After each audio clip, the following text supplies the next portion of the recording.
Hey gods and goddesses, today I'm going to be doing a video about the full moon in Scorpio happening on April 23rd at 4 degrees 2024, and I'm going to be doing my Aries suns and Aries risings, and we're going to see how you are going to be affected, and we're going to get a word of advice from your higher self. So let's get started, Aries.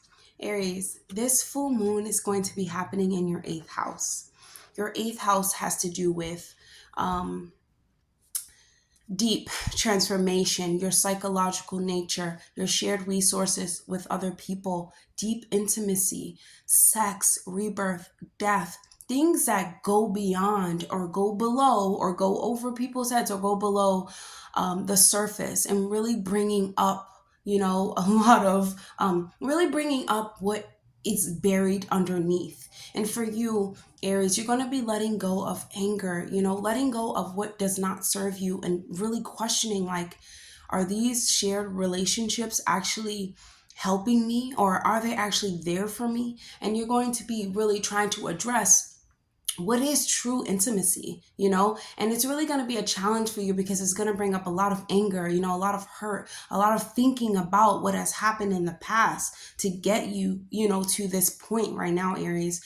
And it's really important for you to know that whatever we go through psychologically, it can always be changed. It can always not change, it can always be like upgraded in reverse. And so when the anger comes up, it's important for you to see, where does that stem from? Where is this anger coming from, and why is it causing you to maybe act out in your relationship or question your relationship? Or is it you questioning them, or they questioning you? You really have to sit with yourself and ask yourself these questions. And I feel like if you do things as, the 8th house has to do with it can do with like past life regressions, like Reiki healing, like astrology, any type of deep healing. I feel like on a cell level has to do with the 8th house. So it would really benefit you to go do like a past life regression, to get your birth chart read, to do like Reiki healing, to realign your chakras.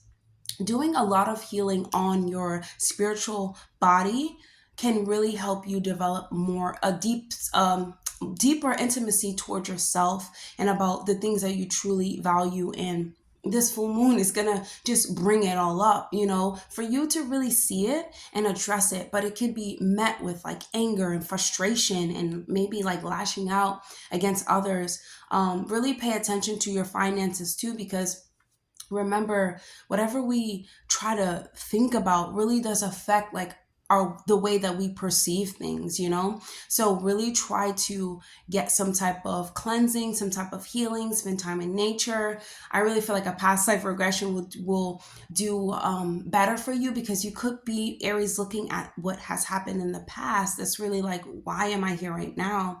And when we look at the past, you want to examine it, you want to bring it up to examine, but you don't want to stay stuck in it. And if you do stay stuck in it, you're going to be triggered, Aries, to really address it. You know what I'm saying? And really see who deserves you, and set up boundaries behind yourself and your true intimacy. And letting people see your heart, yes, but also keeping it dear for those who truly deserve it. And this is what you're going to be experiencing. And don't, and I repeat, don't. I mean, this is a deep cleansing, so I really can't say don't.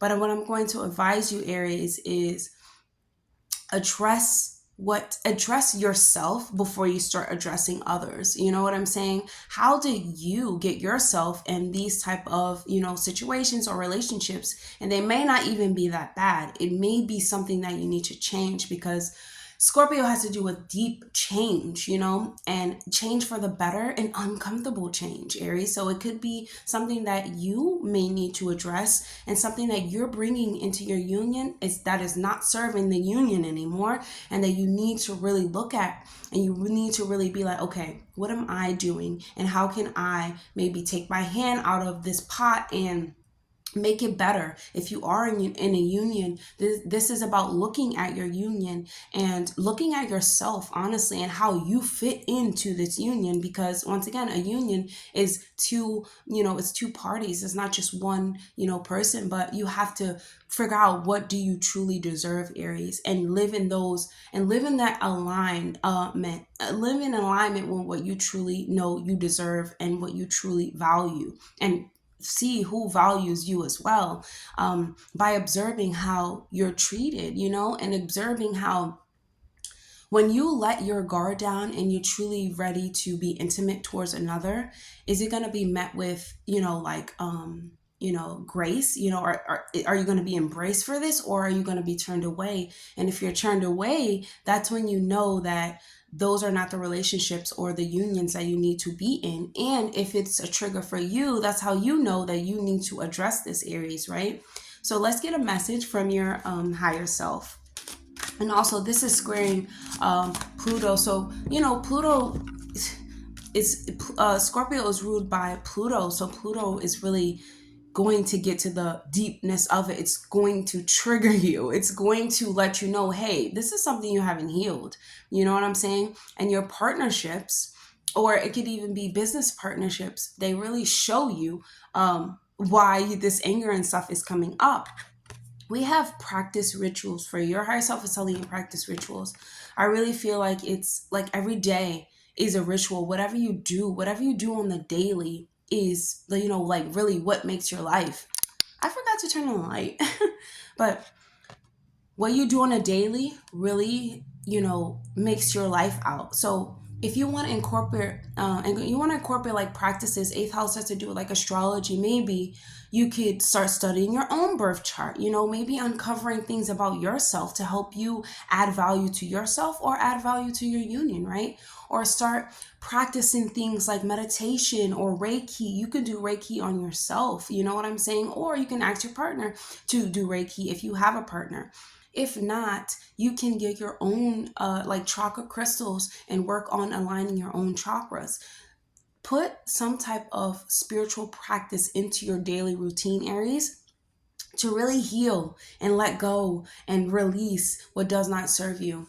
Okay. And also, when we don't realize we practice rituals every single day, when we say, thank you, you're welcome, like I'm grateful, excuse me, make sure that when you're going through a personal awakening that really deepens your intimacy. So you want to make sure, Aries, that you're saying things that correlate to the present, not the past. Do not talk about things. Well, you can talk about things from the past, but do not let it anger you. And if it does anger you, let's, release it.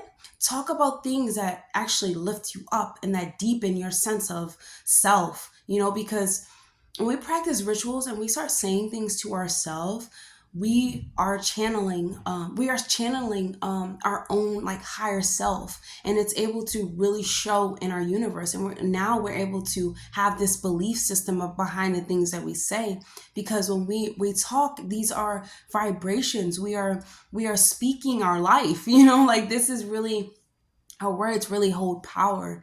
And Aries, you want to just put power to the now and not the past, because we are all living a different life experience. We're all, very angry. But, with you, it could just be like these triggers, like these triggers of people making you angry about things. You're like, oh my gosh, what is it? Like, what do you want? Like, what could you possibly want from me? I'm doing the best that I can.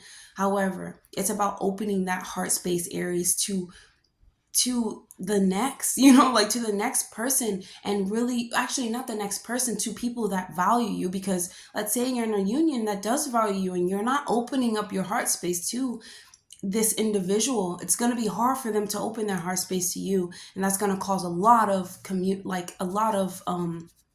clashing, and you could be operating from the past. We all live a different life experience, and we all are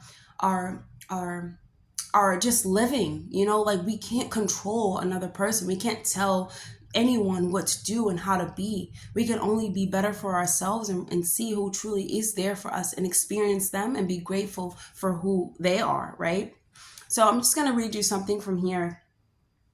from the card, self-empowering rituals will help you along your path towards rebirth and your own personal awakening. So make sure you put in like your chakra aligning, your affirmations. I really feel like it has to be some type of energy cleansing, healing. So definitely get crystals.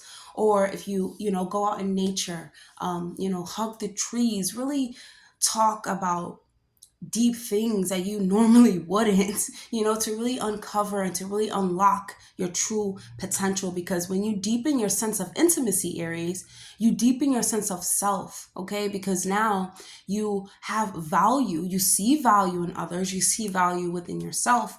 And it's really about, you know, letting go of what does not value you back, right, Aries? So that's all that I have for you guys today. And I hope that was helpful, really, because this full moon, I really feel like it's going to affect us all, especially if you have 4 degrees within your moon sign or within any other planets or planets on your chart, okay? So really focus on letting go, Aries, and the anger is only going to come up for you to address it and release it. And don't direct it towards anyone. Honestly, direct it towards the trees, because they're going to heal you, you know. Direct it towards something that it's healing, that's going to rebirth you. Okay, so I'll see you guys in the next video.